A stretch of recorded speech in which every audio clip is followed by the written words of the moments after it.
Kenya is joining the rest of the world in marking International Day for the Conservation of the Mangrove Ecosystems. The Kenya Forest Service is in the county of Kilifi. My colleague Yusuf Farah is on standby. Farah, good afternoon. Yes.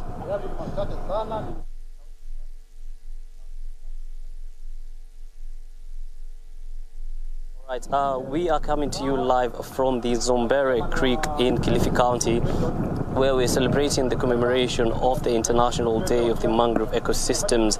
And this day is basically celebrated to highlight the importance of the conservation of these ecosystems, which are important for the natural restoration in the country. And joining me now is the Chief Conservator of Forest, who will be giving us the importance of this day and basically the partnerships that they have had with the community and other stakeholders in the conservation of the same. Bonasisia, thank you very much for joining us. To kick things off, first of all, perhaps for the person at home who doesn't know the difference between the mangrove and the terrestrial forest, perhaps could you bring that to light? Thank you so much, and it's a very great day we have today. Yes. This is 26th of July every year. That was proclaimed by the General Conference of UNESCO that we need to be marking it every year. And purely the essence is to ensure that we create awareness among the community of nations and the public of the importance of the mangrove ecosystem. Mangrove ecosystem is basically the ecosystem that is able to survive in saline water, mostly of the oceans and seas. And it's the one that forms the boundary between the sea and the terrestrial environment. Now, terrestrial environment is forest systems that are supported by freshwater systems, but the mangrove are supported by saltwater system. And therefore, we as a country, mangroves are found in about 5 counties, starting from Lamu, Tana River, Kilifi, Kwale, and Mombasa. And we have about 61,000 hectares of mangrove. It doesn't sound to be a big size, but it's a very critical ecosystem because it's the one that safeguards the life and livelihood of people, especially from the calamities of the sea. But also, one of the things that we appreciate as a government and the Kenya Forest Service is that though it has been critically important, it has faced some threats in the past. Some of the threats has been encroachment. We have been illegal cutting. We have pollution, both from the upstream and also in situ. And these are some of the challenges we are trying to deal with. The government has developed an ecosystem management plan nationally, 2017-2022. That's what guides us on how we need to do. For example, in Kilifi, we have about 10,000 hectares of mangrove ecosystem. About 40% is degraded. And therefore, we are here today in this site to do something actionable in terms of restoration of these degraded areas. As a Kenya Forest Service, we appreciate this is a big mandate. We are supposed to protect, manage about 2.5 million hectares of forest across the country, and we cannot do it alone. And therefore, we believe in partnership, where you leave no one behind. And we are encouraging what you are calling public-private people partnership, where we are able to come together, know the importance of the ecosystem, and be able to work together.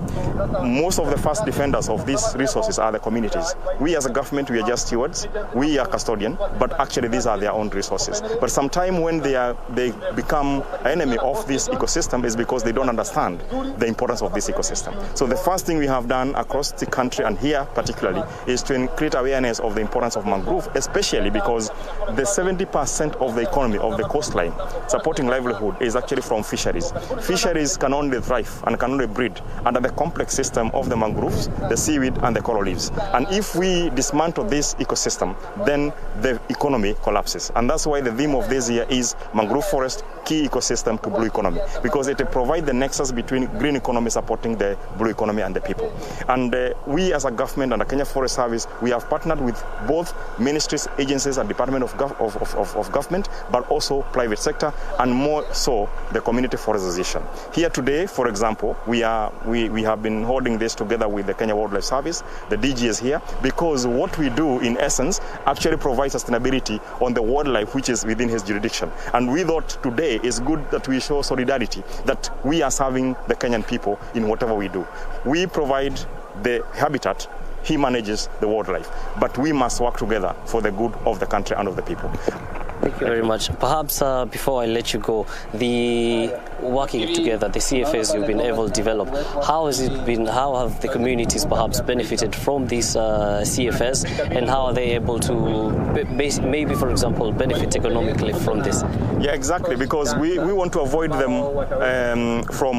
deter them from what we call extractive harvesting of mangrove. We want them to do non-extractive benefits. So as a CFA, through the participatory forest management plan, we give them user rights. So for example, they will access a way of doing beehives, and today, and I know we have been donating beehives to them, that will give them alternative livelihood. They'll do fish ponds for fish and also for crabs, but also they also do ecotourism. We have seen the boardwalk that we have.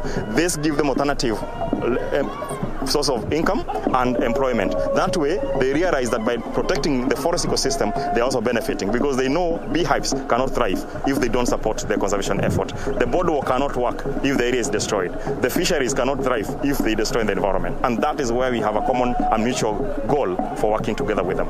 Thank you very much, Bona CCF. Perhaps, Muchuma, before we let the CCF go, I can have another word with the DG of Kenya Wildlife Service to tell us how the partnership between KWS and KFS has been able to reap importance from this. Bonairo.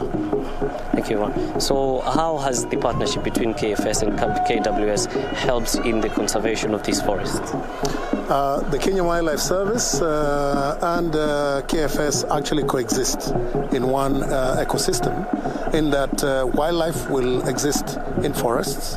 And talking about the mangrove, where we have a relationship, or should I say a symbiotic relationship, is because fish breed in mangrove.